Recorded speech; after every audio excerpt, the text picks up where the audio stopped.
আল্লাহ নবীর হাদিস, আর জুলমু জুলমাতু ইয়াউমাল কিয়ামা, জুলুমের প্রতিশোধ জুলুম দিয়ে নেওয়া হবে হাসরের মাঠে।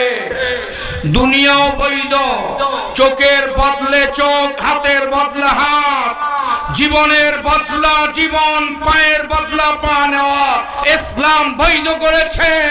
তোমরা যেভাবে হত্যা করেছো, যেভাবে গুম করেছো, যেভাবে অন্যায়ভাবে উলামায়ে কিরামকে ফাঁসির কাস্টে ঝুলিয়েছো, আমাদের সময় আল্লাহ হাতে দিয়েছে।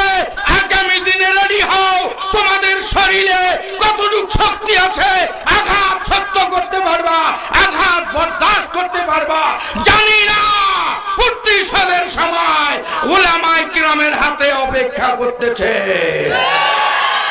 লক্ষ আলেমের ফাঁসির বিনিময় আল্লামা দেলোয়ার হোসেন সাঈদীকে যদি মুক্তি দেওয়া হতো, লক্ষ আলেম তার বিনিময়ে ফাঁসির কাস্টে ঝুলতো, তবুও ভালো ছিল।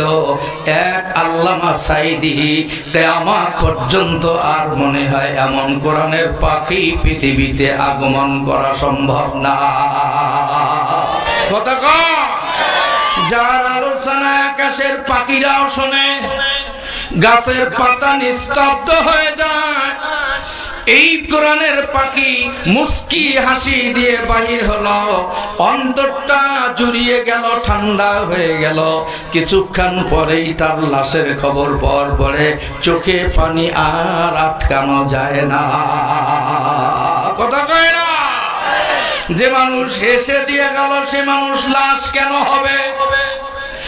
মুসলমান, পরিকল্পিত হত্যা, দেশ বর্ণ ওলামা কেরাম, সারা পৃথিবীর পরিচিত মুখ কোরআনের পাখি হাসতে হাসতে গিয়ে চক্ষু জীবনের তরে বন্ধ করে আপনাকে আমাকে কাঁদিয়ে দুনিয়ার থেকে চলে গেল। শুধু তাই না, দুঃখ হলো সত্য, ঢাকার জমিনে তৃপ্তি সহকারে জানাজাও করতে দেয়া হলো না। কথা কয় না, যদি সাঈদী সাহেবের জানাজা ঢাকায় করতে দেওয়া হতো, আমার ধারণায় 1 কোটি লোকের উপরে সমাবেশ হতো ঢাকায়, কোনো মাঠ জায়গা হতো না। 8-10 তলা বিল্ডিং এর উপরেও জানাজার মুসাল্লি দাঁড়িয়ে যাইতো। কথা কয় না, কি দোষ ছিল জানাজা পর্যন্ত যারা করতে দাও নাই? আমার তো মনে চায় তোমাদের জানাজায়ও একটা মানুষও যাওয়া উচিত না। কথা বলেন, কথা বলে একমত কারা কারা? 2 হাত জায়গা। এরপরে যদি কেউ বাজারে আড্ডা মারে, বুঝতে হবে ওটা জামাতি নয়, ওটা হাসানুল হক নূর 5টা দালাল। কথা কয় না, কথা কয় না। এরপরে যদি কেউ আড্ডা মারেন বাজারে হাটে ঘাটে, আমি বলতে বাধ্য হব ওটা ওবাইদুল কাদেরের সালে সালো সালো। কথা কয় না। অতএব একটাও থাকতে পারবেন না। কোরআন প্রেমিক যারা, একটাও বাজারে থাকতে পারবেন না। ওয়াজের পরে আবার চা খাওয়ার জন্য যাবেন, আপত্তি নাই। আবার বক্তা উঠবে, চা খেয়ে দ্রুত মাহফিলের ভিতরে বসে যাবেন, এটাই হলো নিয়ম। কথা বলেন ঠিক না বেঠিক? কথা বলেন ঠিক না বেঠিক?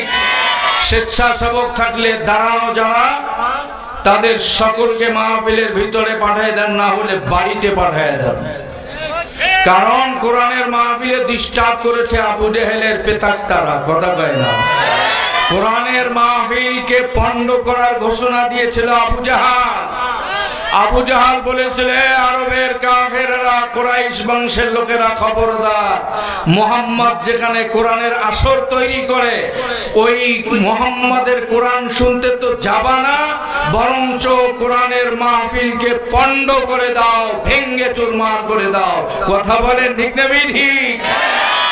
যারা কোরআনের তাফসীর মাহফিলের উদ্দেশ্যে এসে বাজারে আড্ডা মারে, আমি মনে করি তারাও মাহফিলের বিঘ্নতা ঘটায়, তারাও মাহফিলকে ধ্বংস করার পায়তারা চালায়। কথা বলেন, কথা বলেন, কথা বলেন ঠিক না ঠিক? আওয়াজ দিতে পারবেন? কি আছে শরীরে? সত্যি আছে? কার কার আছে একটু দেখি, 2 হাত জানান তো। আল্লাহু আকবার। আস্তে কোন 2 ভ্যান পুলিশ আসবে, একটা করে রাখবে না, লাল ঘরে নিয়ে যাবে। আস্তে কোন আল্লাহু আকবার, আরো আস্তে কোন আল্লাহু আকবার। ভয় আছে? আরে পুলিশ তো গর্তে ঢুকছে এখন, কথা কোন ঠিক না বেটি? আরে পুলিশ তো ভয় দেখায় নেই, দেখাইছে লাঠিয়াল বাহিনী, হেলমেট বাহিনী, ক্যাডার বাহিনী। ওবাইদুল কাদেরের ক্যাডার তো ঘরে ঘরে, ইউনিয়নে ইউনিয়নে, ওয়ার্ডে ওয়ার্ডে পুলিশকে বাধ্য করাইছে। কথা কন, কথা কন, কথা কন। পুলিশ ভাই ভালো বোঝে, কিন্তু বাধ্য হয়েছে তাদের কমান্ড মানতে। কথা কয় না, কথা কয় না।